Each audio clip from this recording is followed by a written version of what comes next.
հպարտությամբ կարող եմ նշել, որ իմ իշխանությունը այնպիսի զորահանդեսներ է կազմակերպել,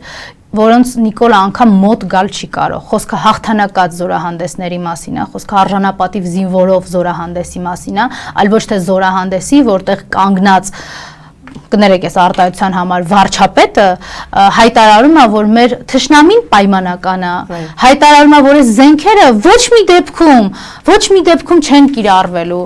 չգիտի էլ ինչ անի, քանի աղավնի բաց թողի այդ զենքից հետո, որ Ադրբեջանը ասի դե լավ, դե ոչինչ, այսի Նիկոլին նախընտրական շոու էր անհրաժեշտ։ Ես երեկվա, ինչպես դուք ասցիք զորահանդեսը, բայց իմ գնահատմամբ Նիկոլի նորացված, թազացված սելֆին առաջիկա ընտրությունների կեղծիքի համար շղարշ ծառայեցնելու նպատակով օգտագործված տեսարան էր, եւ այդ տեսարանը ծառայելու է իհարկե մի բանին։ Նիկոլը եւ ինձ համար շատ ավելի ակնհայտ դարձավ, որ մենք իրականում փրկության կարիք ունենք, այն զինվորը, որ այդտեղ կանգնած էր, փրկության կարիք ունի, որովհետեւ հայ զինվորը կորցնելով իր մարտական ընկերներին, իրենից խլելով, դավաճանությամբ խլելով իր հայրենիքից ավելի քան 12,000 քառակուսի կիլոմետր տարածք։ Այս ամեն ինչի արդյունքում ստիպված էր լսել երեք այդ հարթակից,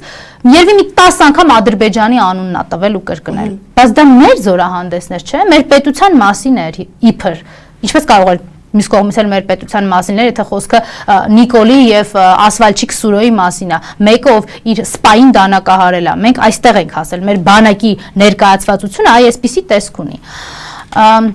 Գիտեք, մեր զինվորը, այո, մեր զինված ուժերը իրականում փրկության կարիք ունեն, որովհետև Նիկոլի ձեռքին զոհ են, Նիկոլի ձեռքին գերի են, այն հայրենակիցներին եւ այն զինծառայողներին, ում Նիկոլը չկարողացավ Բաքու ուղարկել, այստեղ ինքն է գերի պահել,